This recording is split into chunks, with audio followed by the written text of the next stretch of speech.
ఓం నమో భగవతే వాసుదేవాయ నమః. అందరికీ నమస్కారం అండి. మనకి 2025 సంవత్సరం డిసెంబర్ 30వ తేదీ అనగా మంగళవారం రోజున ముక్కోటి ఏకాదశి అండి. దీన్నే వైకుంఠ ఏకాదశి అని కూడా అంటాము. ఈ ఒక్క రోజేనండి ఉత్తర ద్వారం గుండా వెళ్ళి ఆ శ్రీనివాసుని దర్శించుకునే అద్భుతమైన రోజు, విశేషమైన రోజు ఈ రోజండి. అయితే ఈ వైకుంఠ ఏకాదశి రోజున మనం ఇంట్లోనే స్వామివారికి పూజ ఎలా చేసుకోవాలి, అసలు ఏకాదశి తిథి ఎప్పటి నుండి ప్రారంభమై ఎప్పటి వరకు ఉంది, ఉపవాసం ఏ రోజున ఉండాలి, పూజ ఏ సమయంలో చేయాలి, ఇంకా ఉత్తర ద్వార దర్శనం ఏ సమయంలో చేసుకోవాలి, ఇంకా ఉపవాసం ఉన్నవారు ఉపవాస విరమణ ఎప్పుడు చేయాలి అనే అన్ని విషయాలు కూడా ఈ వీడియోలో తెలియజేస్తాయండి. ఇంకా ఈ రోజు స్వామివారికి ప్రత్యేకంగా సమర్పించాల్సిన నైవేద్యం ఏమిటి, ఏకాదశి రోజున ఏ నియమాలు పాటించాలి అనే ప్రతి ఒక్కటి కూడా ఈ వీడియోలో తెలియజేస్తాయండి. ఈ వీడియోని ఎక్కడ స్కిప్ చేయకుండా చివరి దాకా చూడండి, పూర్తి ఇన్ఫర్మేషన్ అయితే ఉంటుంది. ఈ వైకుంఠ ఏకాదశి రోజున ఎవరైతే ఆ స్వామివారిని పూజించి ఉత్తర ద్వారం గుండా స్వామివారిని దర్శించుకుంటారో వారికి మరుజన్మ ఉండదు అని, మోక్షం లభిస్తుందని, వైకుంఠ ప్రాప్తి కలుగుతుంది అని, మనం చేసిన పాపాలన్నీ కూడా తొలగిపోతాయి, ఎన్నో పుణ్య ఫలితాలను మనకి లభిస్తాయండి. అయితే ఈ ముక్కోటి ఏకాదశి ప్రతి సంవత్సరం సూర్యుడు ఉత్తరాయణానికి మారే ముందు వచ్చే ధనుర్మాస శుద్ధ ఏకాదశినే వైకుంఠ ఏకాదశి అంటారు. దీన్నే ముక్కోటి ఏకాదశి కూడా అంటామండి. ముందుగా మనకి ఏకాదశి తిథి ఎప్పటి నుండి ప్రారంభమై ఎప్పటి వరకు ఉందో ఇప్పుడే తెలుసుకుందాము.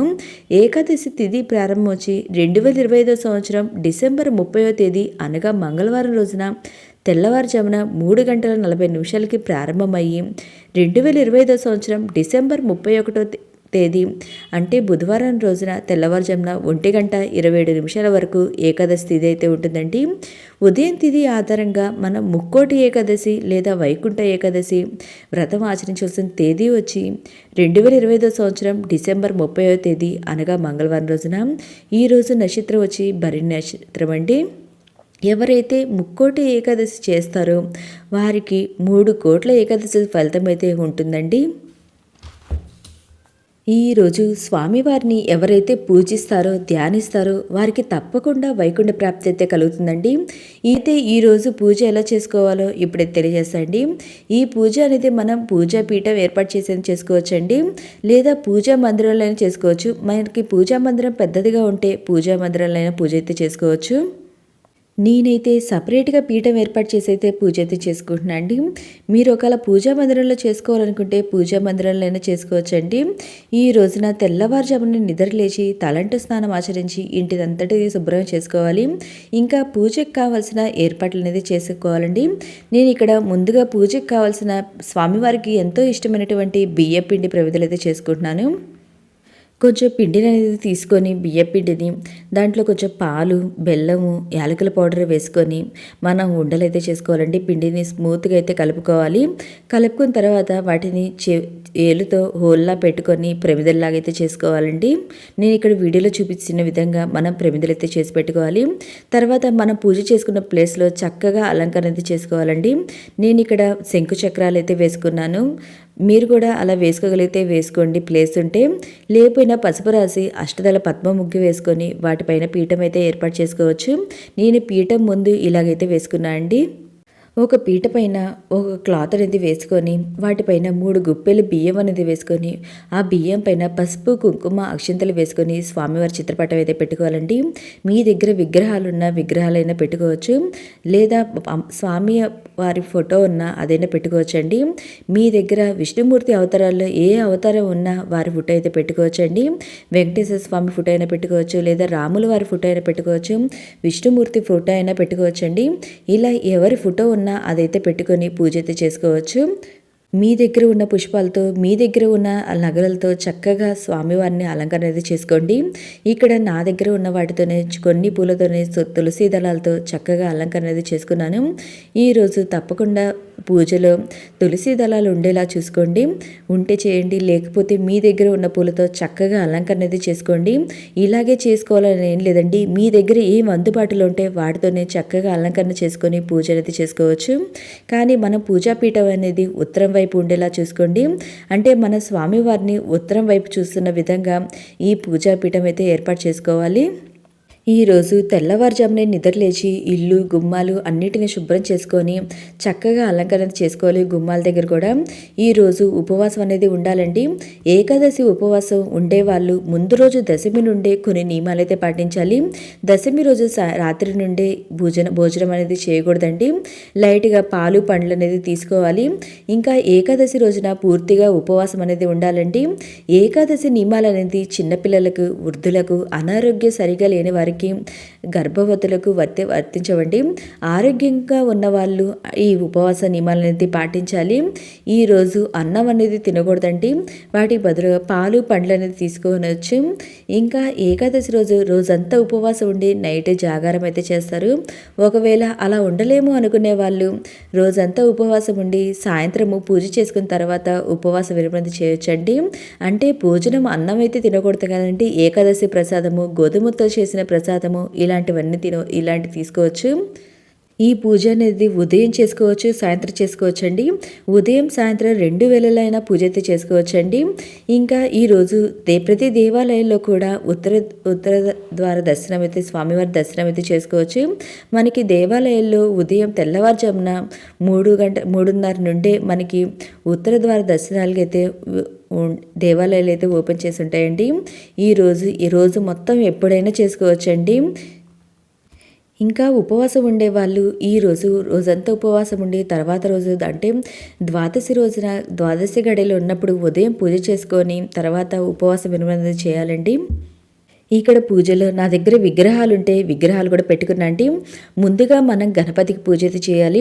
మనం చేసే పనిలో ఎటువంటి ఆటంకాలు ఉండకూడదని ముందుగా గణపతికి పూజ అయితే చేయాలండి.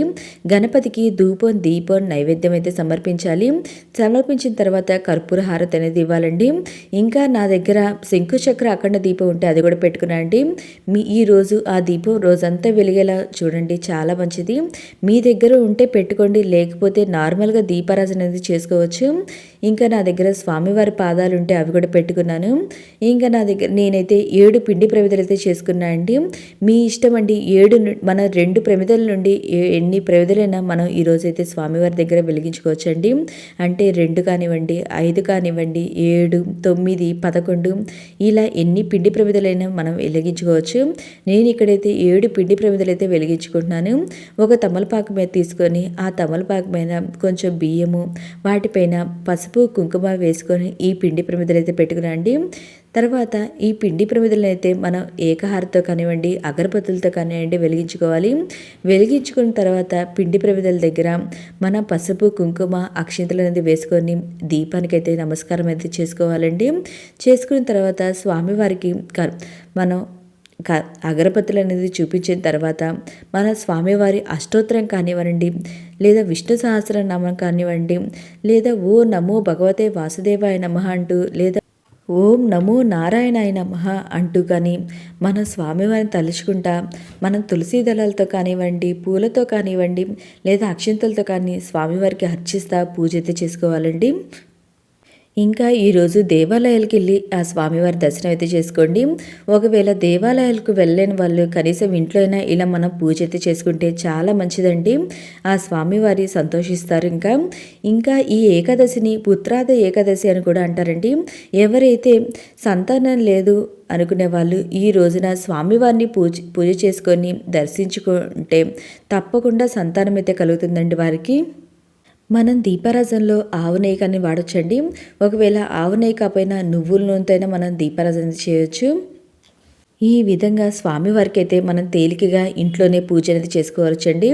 నేను ఇలాగే చేసుకోవాలని లేదండి, మీకు అందుబాటులో ఏముంటే వాడితేనా మనం సింపుల్గా పూజ అయితే చేసుకోవచ్చు. ఇలా స్వామివారి అష్టోత్తరము, విష్ణు సహస్రనామాలు మీకు ఏవి వస్తే అవైతే చదువుకుంటా స్వామివారికి పూజ అయితే చేసుకోండి. మాకు ఇవేమి చదవడం రాదనుకునే వాళ్ళు కనీసం వింటా అయినా పూజ అయితే చేసుకోండి.